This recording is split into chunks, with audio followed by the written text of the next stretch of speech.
Magandang araw mga idol! Lonely Sniper 16, nandito naman po ako na mag-share na isang kwento, yung kwento na ah, kay Melanie, ayan, at kay Edmond.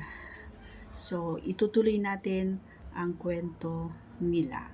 Pero bago natin ituloy, pakisubscribe po ang ating channel at pindutin ang tiny notification bell para ma-update po kayo pag meron po tayo mga new upload videos. Disclaimer na rin, ang video ito ay para lamang po sa may bukasang kaisipan at may malawak na pang-unawa. So let's continue this story.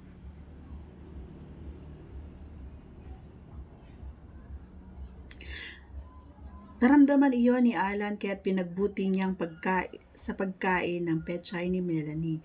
Pabilis ng pabilis ang pagkain ni Alan kay Melanie hanggang sa maramdaman ni Alan na tumigas na ang mga hita ni Melanie at ipitin nito ang kanyang ulo. Sumabog ang modta ni Melanie sa bibig mismo ni Alan. Ang sarap, grabe, ang sambit ni Melanie sa isipan niya. Patuloy ang paghigop ni Alan sa modta na inilalabas ni Melanie kaya lihim na napangiti ang lalaki.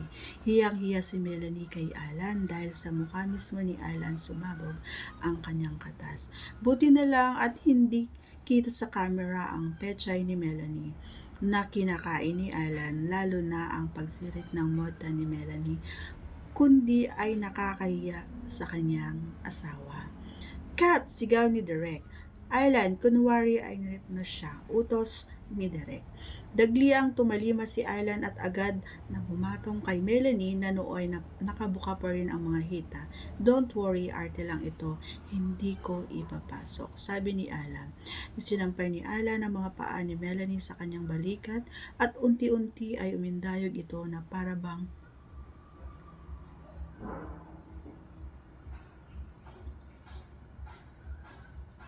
hindi pa rin mawala sa isip ni Melanie ang sarap na naranasan niya. Kahit nilabasan na siya ay may natira pang konting libog sa kanya. Patuloy sa pag-arte si Alan na kinakanto siya habang natutulog. Naroon halikan siya sa usos at lamasin ang mga ito na nagpabalik ng libog na naramdaman ni Melanie kani-kanina lang hanggang sa kunwari ay nilabasan si Alan. Kat! Sigaw ni Director. Okay, pahinga muna at mag-prepare for the next scene. Utos ng Director. Edmund, sabi ng Direktor habang papalapit sa kanya, pwede ba tayo kumuha ng special scene? Tanong ng Direktor. Ano yon? Tanong ni Edmund. Magandang makuhanan yung chai ni Melanie habang kinakain ni Alan. Don't worry, magdadagdag kami ng bayad, sabi ng Direktor. Sige Direk, basta ikaw, sabi ni Edmund sabay tingin sa asawa na nooy nakaupo sa kama at nagpupunas ng tuwalya sa katawan. Hindi makatingin si Melanie sa asawa sa labis na kahihiyan. Buti na lang at hindi nakita ni Edmund na nilabasan siya sa pagkain ni Alan. Melanie, Alan, bumalik na kayo sa kama, doon tayo sa scene na kinakain ka ni Alan. Utos ng Direktor. Po, may mali po ba sa scene kanina? Tanong ni Melanie. Wala iha, kukuha lang kami ng ibang anggulo sa scene na yon. This time kukuhanan yung mismong pechay mo na kinakain ni Alan. Pumayag ng asawa mo kaya gawin nyo na lang yung pinapagawa ko. Utos ni Derek. Tumingin si Melanie kay Edmund na para bang nagtatanong. Tumango lang si Edmund sabay ngiti. Medyo sumimangot si Melanie kay Edmund tanda ng pagtutol. Gayunpaman ay bumalik na ito sa pagkakahiga. Action! Sigaw ni Derek. Binuka ni Alan ang mga hita ni Melanie at kitang-kita sa kamera ang malarosas na pechay nito. Hiyang-hiya si Melanie sa pagtutok ng kamera sa kanyang pechay, subalit nakakaramdam siya ng libog sa pagpapakita nito sa harap ng kamera. May konting gatas na lumalabas sa kanyang pechay, tanda ng nanalilibugan siya. Bagaman at nahihiya, gusto rin niya kahit papano ay makita ni Derek at ng dalawang cameraman ang kanyang pechay. Dinilaan ni Alan ang pechay ni Melanie habang lamas-lamas nito ang dalawang usos ni Melanie. Sarap na sarap si Melanie sa ginagawa ni Alan, kung kaya't hindi niya napigilang gumalaw ang kanyang balakang. May pagkakataong ipinasok ni Alan ang kanyang dila sa butas ni Melanie, na lalong nagpatindi ng sarap sa nararamdaman ni Melanie. May naisip si Edmund. Inalis niya ang kanyang kanang kamay sa usos ni Melanie. Pagkatapos ay binasa ng laway ang hintuturo at itinutok sa butas ng wet poo ni Melanie. Unti-unting pinasok ni Edmund ang daliri sa butas ng wet poo ni Melanie na hindi na nagawang tumanggi dahil sa sarap na nararamdaman. Inilabas-pasok niya ang daliri sa butas ng puwet ni Melanie habang patuloy sa pagkain sa pechay ni Melanie. Oh, ang sarap. Ngayon lang ako nakaranas ng ganyan, daing ni Melanie. Maya-maya pa inalis ni Alan ang daliri sa butas ng wet poo ni Melanie. Patuloy sa pagkain si Alan at alam niyang malapit na malabasan si Melanie. Kaya pinasok niya ang dalawang daliri sa loob ng pechay ni Melanie at inilabas-pasok habang patuloy sa pagkain sa pechay nito. Hindi nagawang pigilan ni Melanie ang mapangahas na daliri ng kapareha dahil sa biglang pagpasok nito. Nabigla man ay walang magawa si Melanie, kundi tanggapin ang daliring naglalabas-pasok sa pechay niya. Buong akala niya ay kain lang ang gagawin nito sa kanya, kaya parang gusto niyang maiyak dahil may mga daliri ng ibang lalaki ang naglalabas-pasok sa pechay niya. Kitang-kita sa kamera kung paano maglabas-pasok ang mga daliri ni Alan sa loob ng pechay ni Melanie na nooy nangingintab sa dami ng katas na dumadaloy. Maya-maya pa ay bumulwak ang modta ni Melanie sa mga daliri ni Alan, tanda ng nilabasan ulit ito. Oh, ang sarap. Ang sambit ni Melanie. Kitang-kita ni Edmund kung paano umagos ang puting katas ng kanyang asawa, si Melanie, sa mga daliri ni Alan. Tinablan na rin si Edmund sa nakita at gustong-gusto niya ang tanawin na yun. Umalik muna si Alan kay Melanie bago bumangon at pagkuhay sinabi kay Melanie na ang sarap ng katas mo. Nabastusan si Melanie at ngunit parang may kiliti siyang naramdaman nang marinig ito. Umalis na si Alan sa kama ngunit patuloy pa rin kinukuhanan ng kamera ang umaagos na puting modta sa pechay ni Melanie. Hindi makapaniwala si Melanie na mangyayari ito sa kanya. Hiyang-hiya siya sa sarili. Hindi nga siya niyayari pero para na rin siyang niyari sa ginawa sa kanya. Maya-maya pa ay tapos na ang shooting at iniligpit ang mga gamit. Nakalabas na ng bahay si Alan pagkatapos ng shooting. Noon, napagtanto ni Melanie ang mga pangyayari. Umiyak siya dahil sa kahihiyan lalo pa at nakita ng kanyang asawa kung paano siya labasan habang kinakamay siya ni Alan. So sorry Edmund. Hindi ko napigilan ang sarili ko. Nadala ako sa ginawa ni Alan sa akin eh. May ibang lalaki tuloy na nakahawak sa akin. Pinaglabanan ko pero natalo ako ng init na ramdaman ko. Sorry mahal ko, sabi ni Melanie habang umiiyak. Tahan na, alo ni Edmund sa kanyang asawa. Hindi ka naman niya niyari eh, tsaka alam kong dieta ka sa SEX, kaya naintindihan ko kung nilabasan ka sa pagkamay niya. Besides, stepping stone mo yan para sa maisakatuparan mo pangarap mo, dugtong ni Edmund. Maya pa ay tahimik na umigbi na lamang si Melanie hanggang sa tuluyang tumigil sa pag-iyak.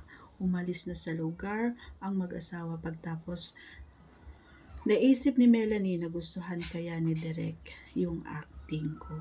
6 na buwan ang lumipas nang magdouble sa pelikula si Melanie, ngunit hanggang ngayon ay may sakit pa rin sa kanyang asawa kung kaya't may mga gabing naghahanap siya ng yayaring mula kay Edmund. Sa tuwing maalala ni Melanie ang scene na ginawa nila ni Alan ay hindi niya mapigilang makaramdam ng libog. Subalit pilit ngayon inaalis sa kanyang isipan dahil kahit sa isip lang ay ayaw niyang magtaksil sa kanyang asawa. Isang araw ng Sabado, nagdidilig ng halaman si Melanie nang malingunan niyang tumatakbong palapit sa kanya ang asawang si Edmund. Di sana pumayag ka na, 100,000 pesos yun. Saan ka makakapulot ng ganun kalaking halaga? Medyo asar na tugon ni Melanie. Aba, syempre, kailangan itanong ko muna sa'yo. Malay ko bang ayaw mo o hindi? Tsaka sinabi ni Direk sa akin na gagawin nyo daw ulit ni Alan yung acting nyo last shooting day, but this time gising ka na at aarte ka talaga. Okay lang ba sa iyo na gawin nyo ni Alan ulit yun?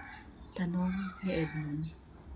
Hindi agad nasagot ni Melanie sa sinabi ni Edmund. Parang nahihiya siya na maulit ang ginawa nilang yon, pero nakakaramdam siya ng excitement kapag naiisip niya ang mga pinagagawa sa kanya ni Alan. Ikaw Edmund, papayagan mo pa ba akong gawin ulit yon sa akin ni Alan? Ulit yung mga bagay na ginawa niya sa akin? Hiyang-hiya ako sa iyo dahil sa bedseen na yon. Baka mamaya magalit ka sa akin kapag nadala na naman ako sa scene, ang tanong ni Melanie sa asawa. Huwag kang mag-alala, okay lang sa akin yon. Kahit naman sinong babae madadala sa ganong eksena, basta ipangako mo lang sa akin na hindi ka makikipagyarihan kay Alan.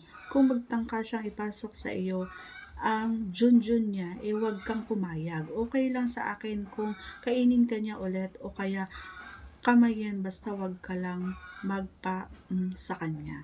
Basta galingan mo ang pag-arte para sumikat ka, ang sagot naman ni Edmund. Promise, hindi ako kay Alan. Puro acting lang gagawin ko at hindi ako magpapadala sa bedseen.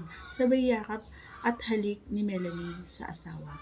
O di paano, sabihin ko na kay Direk na pumayag ka na. Sabay pasok ni Edmund sa loob ng bahay para tawagan ang direktor.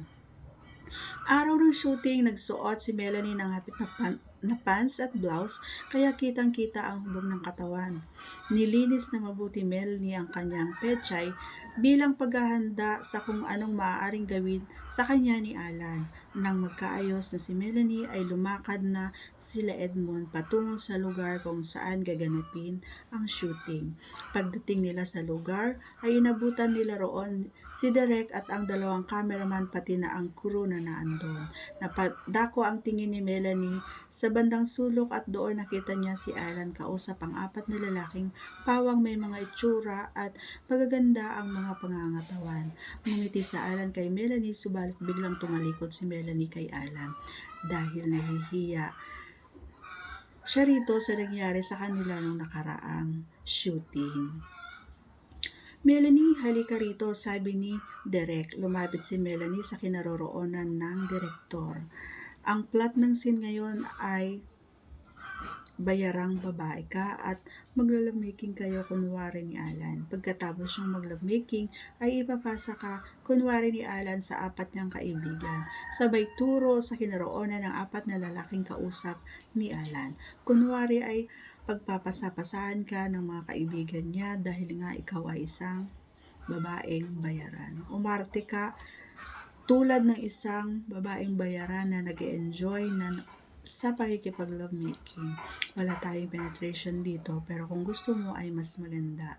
Pagbibiro ni Derek, o sige, ihanda na ang kama. Kayong lima, maganda na kayo dyan. Muna na kayo ng mga damit nyo. Utos ng Derek sa kanila. Isa-isa na ba ng mga 5 lalaki ang kanilang mga damit hanggang sa wala ng matinang saplo sa kanilang katawan. Si Melanie naman ay huminga ng malalim bago isa-isa na ba ng mga damit hanggang sa totally wala na nga siyang damit. Nakatingin lahat ng mga lalaki na roon at kinatayuan ni Melanie at lahat ay halos umuamata sa kagandahan na saksihan. Nahihiya man ay pilit na pinapalakas ni Melanie ang kalooban. Ilang araw siyang nag-mindset para sa araw na ito. Lihim na natuwa si Edmond sa reaksyon ng mga kalalakihang naroroon.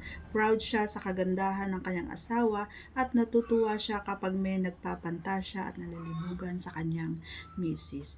Melanie, lumapit ka nga dito, sabi ng direk sa kanya. Medyo nahihiyang lumapit si Melanie kay Direk dahil nga sa siya ay walang sa katawan. Ang ganda ng katawan mo ha, ang rin Direk kanya habang masusing pinagmamasdan ang kanyang katawan. Para kaparing dalaga sa itsura mo, pati ang usos mo, hindi mo akalaing nagkaanak ka na. Galingan mo ang pag-arte mo ha, para isang take lang tayo, dagdag pa ni Derek. Sige, tumayo ka doon sa gilid ng kama at bahala na si Alan sa iyo. Utos nito. Lights, camera, action, sigaw ni Derek. Malakas ang kabog ng dibdib ni Melanie dahil sa pinaghalong hiya at kaba at excitement.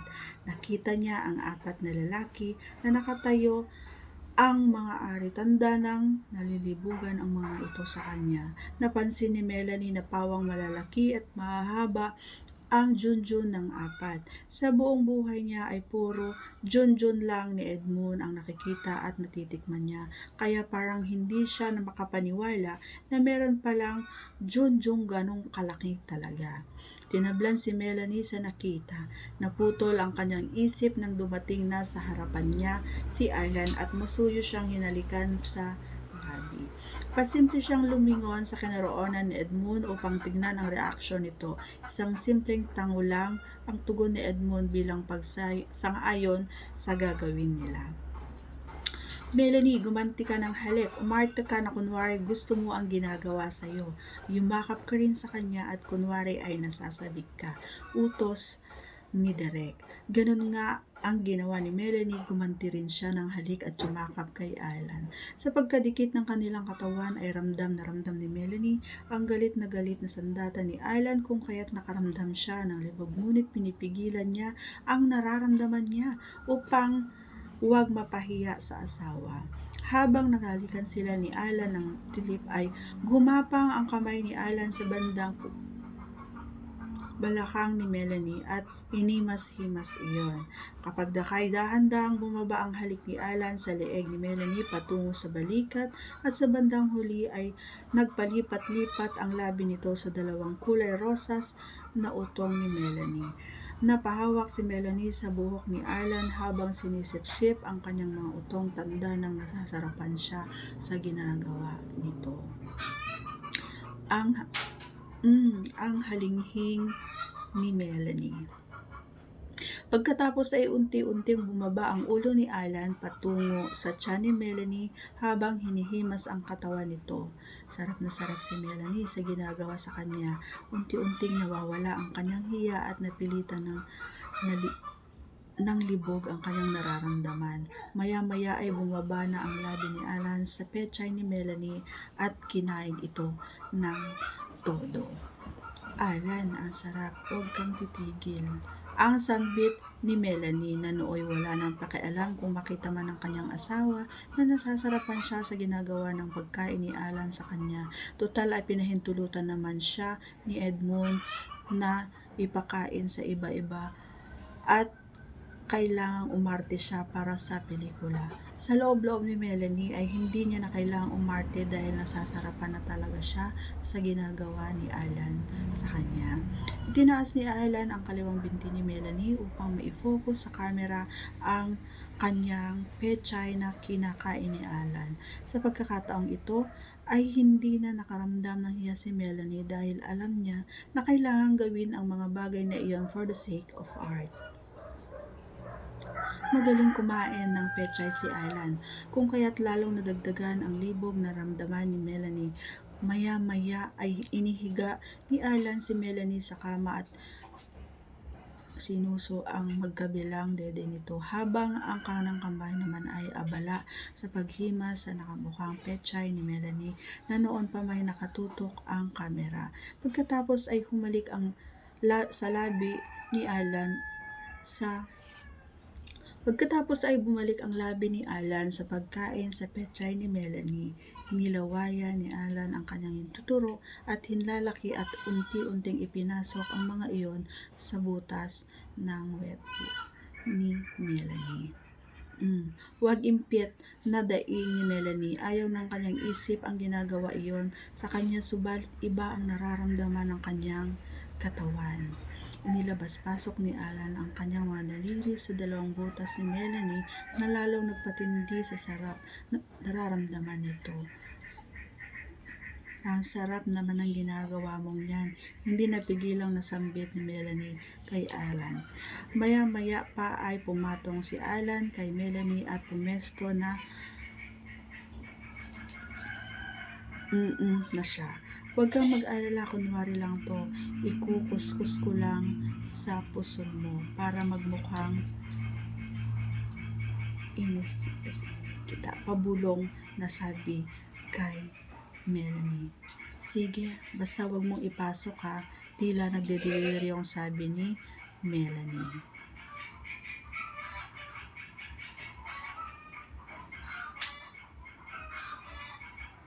So, itutuloy ulit mga idol, part 3, abangan! See you sa part 3!